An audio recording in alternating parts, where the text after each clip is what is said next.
And welcome back, everybody, to another edition of Bench with Bubba, episode 84. Going to recap this past weekend's MLB action and its relevance to your fantasy baseball lineups. In order to do so, joined by a special guest, you can check him out on Baseball HQ.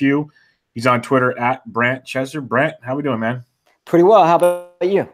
Very, very good. I appreciate you joining me tonight. It's going to be fun. We actually had real baseball to watch over the weekend. It's been pretty darn nice. Yes, it has been. Let's get into some, everyone's concerned even through spring training, pitchers velocity up, velocity down. Let's just talk about guys that had good weekends or bad weekends. Let's start with the good. Noah Syndergaard went out there, absolutely dealt on opening day. It's kind of what we expected. The velocity was up there for a lot of the games. Do you ever have any concern with a guy like Noah Syndergaard's injury history and his high velocity? I do have some concern. I mean, I don't have any shares this year, but I saw he was touching 98 this weekend. And with all the sliders that he throws, it concerns me a little bit. Yeah, no, that was my main concern. He goes 6 innings. He gives up 4 runs, but he was very good. The run kind of 2 homers, but all in all, got the job done. So I just want something I wanted to keep an eye on there. Let's talk about a guy that you dug in on in a pitch sequence. His teammate Jacob Degrom, who was absolutely electric in his first start of the year. What'd you pick up on Degrom? On Degrom, he was talking 2 weeks ago how he wanted to throw more changeups, and he did. He threw mostly 4-seamers, but then he threw 21 changeups, which was the second most compared to the 4th most used pitch last year, and 7 Ks, 1 walk. Hey. Worked out pretty well, and all the balls in play on his changeup were grounders. So yeah, bodes well for him. It was very good to see because coming into the spring, he had the back issues, and you're wondering where he was, and he's kind of been the only reliable guy in that Met rotation. So, like you said, if he can work that changeup up more, that's going to be just a tremendous arsenal he can put together there. So, something to definitely keep an eye on. Indeed. Let's talk about a guy that was outstanding on Sunday in Baltimore, going the distance or nearly going the distance. No, he finished it out. Complete game, shutout, 3 hits, 6 strikeouts against the Baltimore. I was talking about Jose Barrios. Now, some might, wonder about Chance Sisco's bump, but that's another story for another day. What's your takeaway from Barrios here? Because, A, you don't see a lot of complete game shutouts to start the season, and B, didn't see as much at all with him in the past. No, I was impressed. Unfortunately, I don't have any shares of him, but like 95 to 100, those are the 80 ADP coming into draft season. Owners have to be ecstatic after first start and complete game. And I've seen some people saying he may have a Severino-like rise this year. Well, that's a great comparison there because, Jose Barrios is a guy that top prospect in the Twin system forever, and he has never seemed to be able to put it together in the bigs. He was always really good in the minors. And to see an opening day start like that, it has to leave the Twins and their fantasy owners feeling very, very happy about things. For sure. Let's talk about a guy. He's probably one of the most talked about fantasy players coming into the season. Is he going to bat? Is he going to hit? How each league is going to handle him, so on and so forth. Well, the hitting thing, we've tempered expectations on as of late. Pitching, he still looks great in the spring. He came out yesterday in Oakland and looks fantastic. We're talking Shohei Ohtani. Outside of one hanging slider to Chapman, who will make a lot of pitchers pay, was electric. What's your thoughts on Ohtani's first start? Yeah, besides the slider and a couple other pitches, I mean, for the most part, he was hitting his spots, which you like to see. And the velo was back up again. I mean, I saw him hitting 99. So Ohtani owners have to be happy. And like you said, besides the Chapman mistake, he pitched well. Yeah, he pitched really well. And it was weird because the first inning velocity was high. In the second inning, when he gave up to homers, velocity was the lowest it was the whole game. And then he picked it back up, went 6 strong, lots to like there. He had that splitter, and it was just filthy, absolutely filthy. I heard he even hit triple digits a couple of times. So things we didn't see a lot of in spring because they were worried about his velocity in spring. So that's very, very good to see. Let's talk Baltimore Orioles here. We won't talk about the bad till later, but Dylan Bundy came out there and threw 7 shutout innings against Minnesota, 7 strikeouts. Absolutely great to see him starting off kind of where he finished the second half last year. What's your kind of expectations and thoughts on Bundy this year? Well, we at HQ, I mean, we're high on Bundy coming into the year and pushed him up a lot of draft boards. And it was nice to see, confirmation, a guy on the rise. And like you said, continuing that second half run. Yeah, because he had a tale of two seasons last year, and the strikeouts showed up late in the season. And that's the one thing I was really curious about, because even in the first half, he would be okay, but he wouldn't strike anybody out. The fact he was getting those strikeouts was great to see going forward. Let's talk about another guy who had a good second half last year, and he picked up 6 innings, 6 shutout innings. He did have 5 walks, kind of always an issue with him, but 6 strikeouts. Kyle Gibson of the Twins against that Baltimore Orioles team. Are you a believer in Kyle Gibson, or are you just thinking, nah, I don't think so? Oh man, I've been on that train ride before, and it's not pretty. Yeah, I noticed that hitters had a 992 OPS against his 4-seamer last year, and but in his first start he looked good. I noticed that on his 4-seamer he threw 32 of them, didn't get any swinging strikes, but he got a lot of infield pop-ups. Like half of them stayed in the infield. So I mean that's safe if you're buying Kyle Gibson, and then his curveball is his best weapon, obviously at 27% swinging strike rate. So, yeah, no, he definitely had those working. And it's weird because, going through the FAB process on Sundays, I have him in a couple of deep leagues, just like last round picks, but he's on a ton of waiver wires right now. Is this a guy you'd be willing to go take a chance on? In a 15-team mix, if I needed pitching, I'd throw a dart at him. Okay, but 12ers, you'll probably sit there and wait a little longer. Yeah. What about you? Yeah, no, I'm with you. Like I said, I got him in the deep leagues late. I have him in some other kind of weirdish dynasty formats where I got him really cheap. But, it's tough to kind of jump out there with all the options. It's one thing we talked about on one of my shows going into the season. The difference between a 12-team and a 15-team league is insane. Like the talent pool it's so much deep. Like it's just really weird. You draft a 12-team league team like after you've done 2 or 3 15 teams, and it's amazing what your team looks like. It's like an all-star team. Yeah, you feel so much different about your roster. You feel all grimy and dirty with your 15 team, and then the 12 team, you're like, wow, that was fun. But talk about fun. I was thinking it was Friday night. I tuned in. Seattle's on TV on MLB Network late at night, and King Felix making another opening day start, and he looked like the King Felix of old, as close to what I've seen in a long time. 5 1/3, 2 hits, 2 walks, no runs, 4 strikeouts. He had his pitches working. He was changing speeds and location. I have a hard time buying into him this year. Are you able to take the jump on Felix for maybe one more hurrah, or is this kind of like, hey, he made it work tonight, but don't get your hopes up? I'm with you on that. He had the curveball and changeup working against the Indians. That's why I noticed he got good swing strike rate on both. But I know a couple guys on Twitter are high on Felix. He's like a 4 or 5 coming into the year. He looked better than that on Friday. But yeah, I'm not fully buying in. What about you? No, it's so hard. At certain drafts, when you fall far enough, I'd sit there and be like, okay, I'll give it a chance here, because if worst comes to worst, I can drop him and make some moves. But I think he's pretty much picked in every league. He's not just sitting around on a waiver wire. So if you didn't get him in the draft, you're done. I'll keep my eye on him, but it's hard for me to see me like trading for him or anything. I hope he does. He's fun to watch, but I don't. It's hard to see.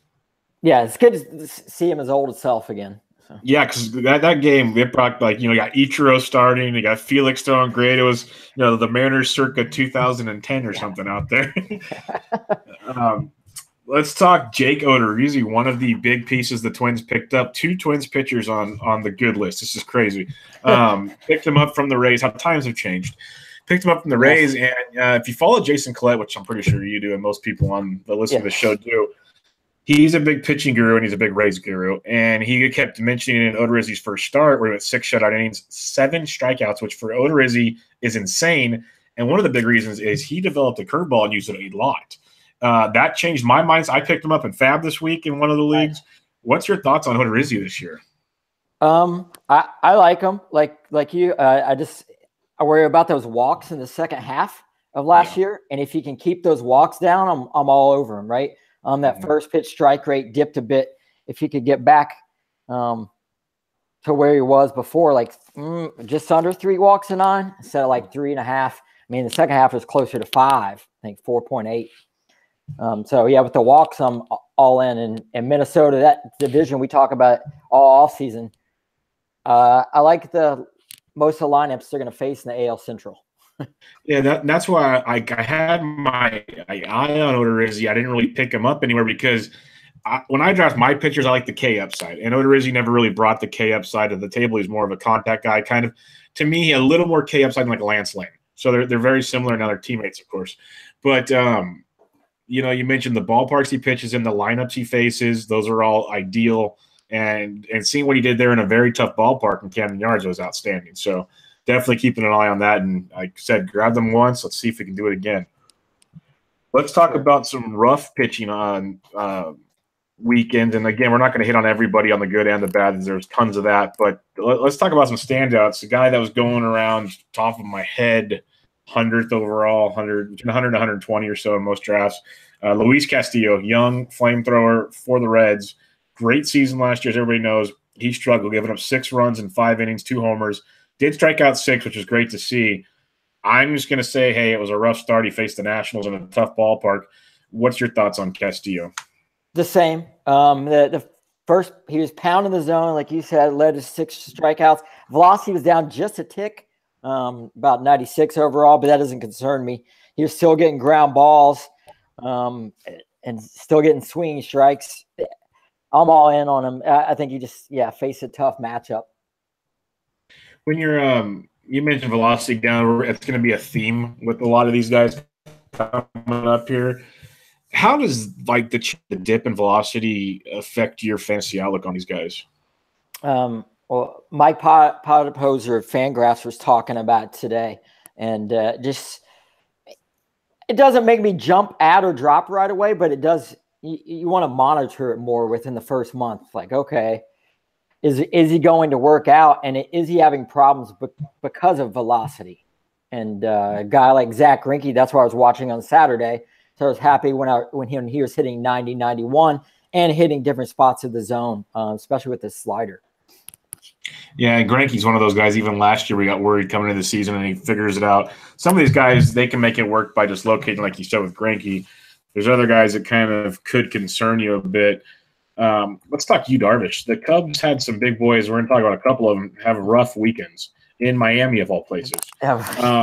That lineup doesn't scare many AAA teams, but it got the Cubs. 4 1/3 innings pitched, 5 earned, only struck out 4.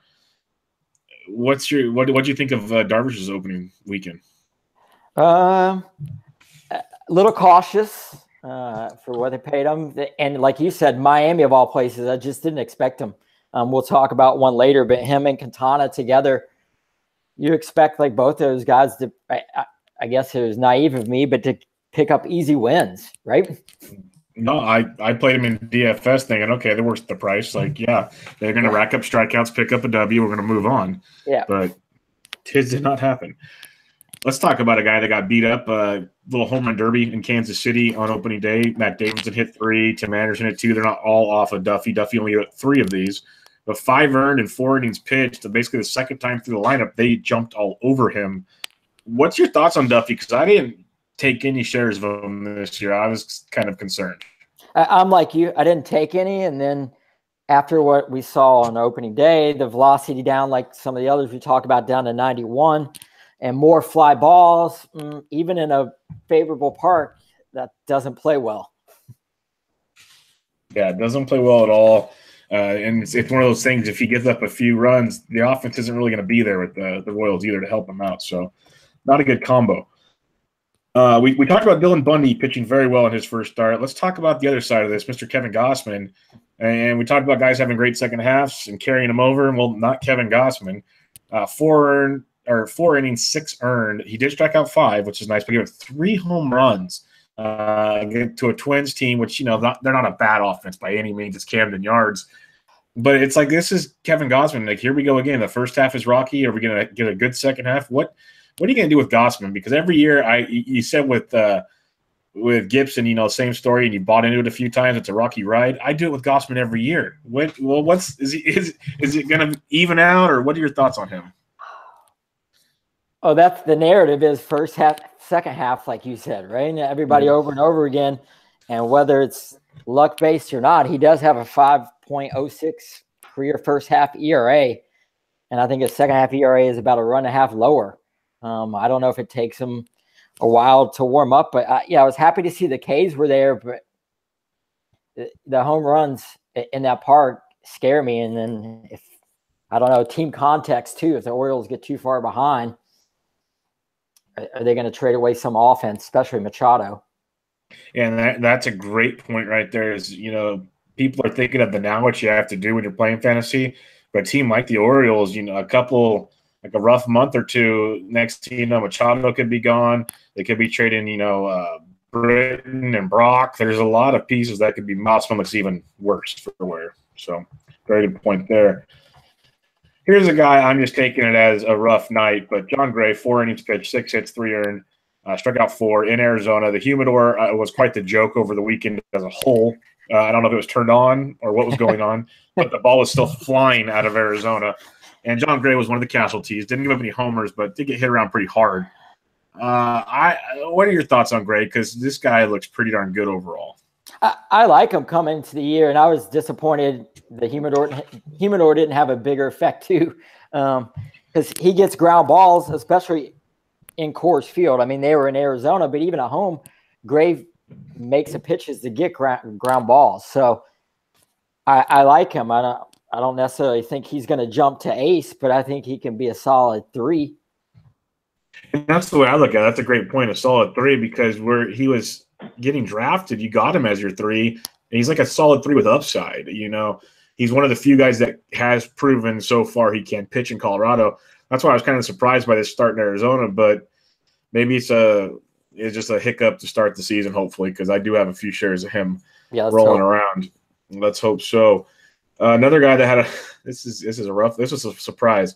Carlos Martinez, 4 1/3, 4 earned. He walked 6, striking out 5, but he was walking the world. What's your takeaways from Carlos? Because this has been a problem with him from time to time. When he loses control, it can get ugly quick. My first thought was a flashback to New York last year, not against the Mets, but against the Yankees, when he had a ton of strikeouts and a ton of walks, and it's like the same thing. So it seems like he just gets in his head, and he can't get him out of his own way at times with all the walks. And that slider out of the zone, it didn't seem like anybody was chasing it. So he was throwing a lot, but he couldn't get any bites on it. And once again, his velo was down just a tick, 94.5, but not too much. But yeah, the sliders out of the zone, I took a note of more than anything. No, that's a great point, because that's a pitch he needs. That's a strikeout pitch for him. And if he's not locating that, they say all pro hitters can hit a fastball. So there's only so much you can be able to do with that. So good point there. James Paxton, good old James Paxton. Talk about a guy that just makes you want him so bad, yet he disappoints you more often than not. Usually it's because of injury, though. Usually when he's healthy, he's dealing. Another rough start to the year for Mr. Paxton, giving up 6 earned and 4 2/3, 2 home runs, 4 walks. Not ideal. Should we have any concern with James? Like, is he maybe just not going to heal properly and it's just going to be over, or what's the status on him? That's what I'm curious about. I know we don't put much weight on spring training stats, but he got hit hard in Arizona too. And yes, it's Arizona, but then he returns back to Seattle, doesn't throw many first pitch strikes. So, I mean, in the 1 start, so leads to 4 walks. I think it's 42% first pitch strikes. And what scared me more than anything was the no whiffs on his curveball. He got 17% swinging strike in 2017. Once again, 1 game, but you got to get hitters swinging at that thing. Yeah, no, that's a big pitcher, and that hammer's got to be working. And I guess the reason I was most concerned is the night before, Felix goes out there and shuts the same offense down, and you're thinking Paxton's going to walk right through this, and not close at all. No. Last guy we'll talk about here is, we kind of already mentioned him. Again, couldn't handle that potent Miami Marlins offense. Jose Quintana, 6 innings, 6 hits, 6 earned, 4 walks, and one of the things that got me, only 2 strikeouts. That really stood out to me. I'm actually, like most of these guys, I'm not worried about. I'm kind of concerned about Quintana. What are your thoughts? Me too. I don't have any shares, but once again, velo just down a tick, and like you said, no strikeouts, and the swinging strike rate just dropped tremendously in the first. And like against Miami, only 5% swinging strike rate. So yeah, I'm concerned. Just enough to watch it in the next 4 or 5 weeks. Definitely. Let's talk about some of the hot bats to start the weekend. You got Matt Davidson absolutely crushing. 3 homers on opening day overall in the week. Only 7 at bats, so 4 for 7, but a lot to like there. We know he's not going to be an everyday guy, but definitely against lefties and occasional starts in a great ballpark. Is Matt Davidson a guy you're looking to get? Because he was pretty much on every waiver wire going into the weekend. Yeah, I saw it picked up in a lot of leagues. He wasn't on my list, but if you need power, I say add him. I mean, just playing around the low batting average, right? So if your team's power deficient, pick him up. Definitely. Mitch Haniger of the Seattle Mariners. This is a guy that had a big year going last year, got banged up a bit. He's off to a hot start, already 2 home runs, hitting .625, 5 for 8. So again, small sample, but he's getting on base. If you're an OBP guy, you're loving his .727. Small sample size, but we saw what he could do last year before he got hurt. Power, some speed. Kind of got overlooked in some drafts. What are you looking at with Mitch Haniger this year? He did. He fell, right? I like that power speed. I mean, he could give you low 20s home runs, right? And then maybe close to double-digit steals, if not high single-digit steals. Yep. Yeah, definitely a lot to like there. Now one that surprised the heck out of me this weekend because I didn't draft him anywhere. I honestly didn't think he'd be ready for opening day. Is Adam Eaton, who absolutely is on fire. He's the named National Player of the Week today. And coming off of a 2-homer weekend, no steals, but I'm not seeing a lot of steals in his future. But 8 for 13, 7 runs scored, lead Nationals. What's your thoughts on Eaton? Because I didn't even see this coming. Me either. I mean, I like the power speed combo, like you said, speed less than it used to be. Coming into the year, everybody knew capable of all right, maybe 15, but wow. We'll talk about maybe later, but moving Turner down to 6th and having Eaton hit leadoff and then Rendon next, and then Eaton goes on a tear with a lot of line drives and hard contact. I know they're resting him tonight, so Turner's going to bat leadoff, but you got to like Eaton's start. Yeah, it's a great start. Let's talk about a guy that you were talking to me about in our DMs, and he hit another home run today in his first home game in Milwaukee. Had a big weekend in San Diego. Lorenzo Cain. He couldn't have had a better start to a new team. What are your thoughts on Lo Cain? He looks great. If I know some people are like, warn later in the season if age gets to him, he wears out. But yeah, right now, if you own shares of him, you got to be happy. And he's running. I mean, the Brewers lead the majors in stolen bases over the last couple of years, but it's always nice to see 3 bags in the first weekend and those doubles too. Yeah, exactly. Those doubles too. So a lot to like there with Lo Cain. Last guy I wanted to bring up, and like I said, we could bring up a ton of guys, but let's talk Xander Bogaerts. Disappointing campaign last year, really disappointing. So young, and you figure there'd have to be some bounce back. All the reports were he was injured last year and all, playing really, really well, off to a hot start with 5 doubles, going 8 for 17. What are you thinking? This is a sign of a big season for Xander, or just a good weekend? I think so. Everybody goes back to the July hit by pitch and how much it affected him in the second half last year, trying to play through it. And once again, just 1 weekend in Tampa, but it definitely looked like that was the case. He was back to his quick-handed self and turning on balls pretty easy and put him in the air in the gaps. Yeah, definitely. Definitely enjoyed what he did this weekend, and hopefully it's a sign of things to come. Let's talk about a couple more things here. It's kind of storyline based.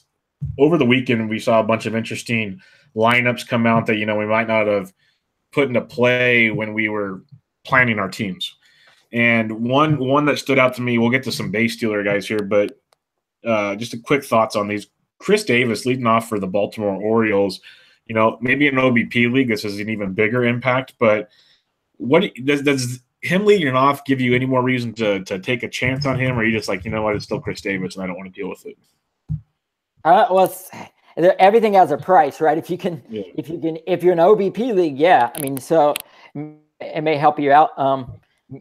maybe you receive a few less ribbies right throughout the year with him leading off, but the power is real, right? You just got to plan around some of the batting average risk. No doubt about it. Let's talk about some of these base stealers that seem to be on the topics of conversation on Twitter throughout the weekend. You already hinted at Trey Turner. He's leading off tonight with Adam Eaton getting some rest. But, you know, Trey Turner playing batting sixth to start the year. And honestly, you know, people are like, oh, it's just for a little while when Murphy's out. And I don't see why they'd move him. The lineup in front of him stay. Murphy takes Howie Kendrick's spot. I don't see how that changes anything. Trey Turner batting sixth, how does that affect your thought on his value as return this season? Well, I wonder, especially if you took him at third or fourth overall, like how much is that going to cut into his steals, right? And with a loaded lineup in front of him, if they're on base, is he going to lose a bunch of chances because of that? And Rendon's been hitting well out of the gate, second, so it doesn't look like he's going to move down. So yeah, I'm curious to see what he does tonight. I don't think they're going to take Eaton out of leadoff, but I mean, yeah, he's going to lose some value, I think. Yeah, because I had him kind of as my third overall guy this year coming into the season, thinking he's going to lead off. And I know it's risky because he hasn't shown he can play a full year. But to me, is always the guy, if he's leading off playing a full season, he can be pretty darn towards the top of all your fantasy, your rankings and everything. But this, to me, is quite alarming. And I'm glad I somehow lucked out of not having to deal with that this year. Especially at that price. Yeah, that's the thing. Because like I got lucky. I was either second, it seemed like, in every draft, or like 12th or 13th. So I never had to worry about the Trey Turner conundrum. Never came into play. Johnny VR came into play for me, though, because I was huge on him last year, and that didn't work out so well, as many know. But I figured where he's getting drafted now, kind of that everybody has a price thing you're talking about, I bought back in, and now he's already in a platoon. After all the talks about him playing regularly, he's platooning. Do you think he's either A, going to get out of the platoon, or B, is he worth hanging on to in a platoon? Does he still have that value? That's a good question because, once again, it's all in his legs, like you said, right? If you got him at 230, 250 overall, speed dart throw, and a 12-teamer, I'd probably say not, right? 15, you maybe wait a week or two, see if you can get some more ABs, see what happens. That's kind of what I'm thinking because, you know, we said it with Locaine and stuff. The Brewers are going to run, and that's a beautiful thing. So if he plays 4, maybe 5 games a week, well, we got a shot to at least get some value in a 15. And at 12, it's tough because that player pool is so much deeper there. Another guy, Byron Buxton, he's dropped down. He's batting 8th now. We thought after that second half last year he would skyrocket, and people were jumping all over him. I don't have any shares this year, but I'm still a big fan of Buxton. This definitely cuts into his value, in my opinion. What are your thoughts on Buxton after just – I know all this is speculation because it's so early in the year, but these are some interesting changes. Yeah, they are. I mean, the same thing. Like, how much does that cut his value? I'm not exactly sure, but do we see the 30, 35 stolen bases or more that everybody's predicting, not to mention 15, 20 homers? I know he got out to a slow start, but he did well yesterday, right? Yes. Yes, he did. I think his numbers will be okay, but I think what everybody expected, top of the order, so you're going to get more at-bats, and it just makes him even better. Billy Hamilton. Talk about a guy that everyone was high on. You know, he's one of those guys that got Trey Turner that you draft going, okay, I get him. I don't have to worry about stolen bases anymore. I pretty much have that figured out. If you got the Billy Hamilton right about now, you can't be feeling too good about life. He's batting 9th and or not playing. He's getting platooned in center field. That says a lot about the way they finally think about his offense. How concerned are you with Billy Hamilton? If I were a Hamilton owner, I would be very concerned. I mean, Brian Price obviously likes Winker, and who wouldn't? He has a better hit tool leading off than Hamilton, and you're not going to put a guy with a sub 300 on-base percentage leading off. I don't care how fast he is, right? And I still wonder, there's rumored all the trade talks with Hamilton in an offseason. Like, would they move him to somebody who needs a defensive guy with speed? I'm not saying they would, but as long as he stays with the Reds, I'd be concerned at the end of that lineup. Yeah, I'm concerned because I'm wondering if there's more to it. We know his offense isn't great. We get it. But it's one of those things. He's so darn fast. Like, just put the ball on the ground, work with them, figure something. Do the opposite of launch angle development. Like, figure something out with this guy. And they tried trading him to the Giants in the offseason, my team. And that I was really all for it. And now I'm starting to think maybe we dodged a bullet here. But last guy I want to ask you about is another speedster. Devastating news. Lionel Shields Jr. breaks his hamate bone, going to the DL for I think 6 to 8 weeks. Big loss here. How, if you just had to think off the top of your head here, how do you go about replacing that in your lineups? Oh, that's a good question because he's in one of our main event teams in FBC, and it hurt. So I don't think we can replace him. We're just going to piecemeal together week by week, right? And look at matchups, and it's hard to find that speed. And with all the helium that he had in March, I mean, you didn't pay cheap for him anymore either. Yeah, that's the thing. He's definitely one of the biggest helium guys in baseball, because your fingers on the pulse throughout the whole offseason. So you saw the change from, 300s or later, and he ends up almost top 120 come the 120, 130. Yeah. Yeah, it was crazy the jump. Yeah, because I'm talking to guys on podcasts like with Bloomfield and stuff, going, okay, yeah, this is good, and this was a long time ago. Yeah, and now it's like, well, there goes that sleeper idea. Yeah, 220, I was all over him, right? And then he kept going up. In the last month, I'm like, whoa. Exactly. Totally agree there. Last kind of storyline here I want to mention, Gabe Kapler. If you're a Phillies fan around the world, you can't be thrilled with the opening weekend, just tactics involved. Your bullpen might get used more than anybody in baseball, bringing guys in without warming them up to begin with. Sitting Odubel Herrera, opening game. There's so many things that just confused. How do you approach the Phillies right now if you're a fantasy owner? Because got Nola and those guys getting pulled so early. You don't know who's going to start, even if it's a good matchup for them. It's an odd situation. It is very odd, and I'm in Pennsylvania for the next 6 months for the baseball season, and the Philly fans are not happy. Let's put that just lightly. I've been called the worst manager when I'm fired. When I saw Noah taken out of 68 pitches too, and Freeman's coming up, I'm like, I understand third time in the order and you're worried, analytics tell you this, but it's Aaron Nola. Exactly. Right. And he was dealing. And then after the game, Freddie Freeman says, we were so happy to see Nola leave the game. So that psychology on the other team, they were defeated. I mean, and he comes out and the Braves have new life. Yeah, it made no sense, the Nola one. Like, if you want to tell me, okay, Ben Lively, sure, go for it. That makes all the sense in the world. But this made no sense. And I think it was the Friday night game or whatever I'm watching, and he's not even doing righty-lefty matchups. He's bringing in things that don't make sense when it comes to it was just really, really strange watching Kapler's first weekend. Couple last questions I have for you, just based on some things we were talking about. With the big first weekend of waiver wires taken care of, maybe to some their second weekend because you're in your NFBCs and you're ahead of the game last weekend type things. How do you approach and I asked Justin Mason this on the last pod, how do you approach this early season, hot starts, you only have so much money in fab. How do you approach spending money? Balance. Of course, each team's a little different, right? So if you got 5 injuries and you had the rash of injuries at catcher, I mean, unfortunately, you're fabbing 2 catchers and then maybe a bullpen guy if you had Melanson. I mean, so you may chunk down. I mean, Hunter Strickland was going for $300 or more fab in a $1,000 fab league, but 30% of your fab budget, I mean, or more. Yeah, I got him in the Great Fantasy Invitational. I fabbed him because I am a Melanson owner, and I had another reliever that I kind of looked for just innings, not saves. He went down. So I went all in. I went 25%, I went 250, and I got him. But I saw some leagues in that league, he went higher.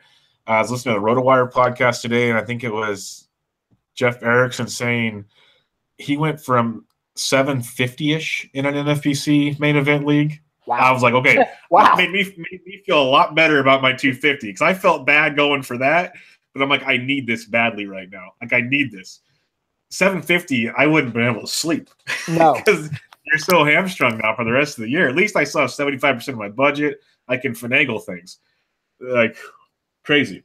Yeah, I don't. Going back to, I don't like to save all till the end because then you need players now. So once again, don't spend it all now, but balance it out through because injuries are going to continue happening. Well, and that's one of my biggest reasons why I kind of, at least to make myself feel better, justified spending the big money. If I spend more now, at least I get a full season, barring an injury. If I have to spend that $250 in September, I get like 3 weeks. And to me, that's a big difference, given you never know how it affects your team until the end. We get all that. But I got to speculate. I hate doing it on closers, for one, though. I hate doing it on closers because that always changes. But we'll leave it at that. What do you have coming up, or what are you working on these days over at Baseball HQ? Daily matchups, so DFS stuff on Fridays, and then on Tuesdays, American League Facts Flukes, which I'll tweet out about tomorrow again, just looking for names. So giving a deeper dive into 5 guys every week, and tomorrow's column will look at like Josh Tomlins and Aletmus Diaz's of the world. No, and that's why I love Baseball HQ puts out a lot of great stuff. There's a lot, like I always tell you, there's a lot of great sites. It just depends, everyone's got a taste for their own thing. But I like kind of the angle a lot of your guys use to write their articles and do their thing. So it's a great, great product. Remember to check out Brant on Twitter at Brant Chesser and all his work over at Baseball HQ. Brant, it's been a privilege, my friend. Thanks for joining me. Hey, thank you so much for having me on. Good luck this no problem. Season. You as well, and we'll be chatting like we usually do. But until then, everybody, Bench with Bubba, episode 84 in the books. Catch you guys next time.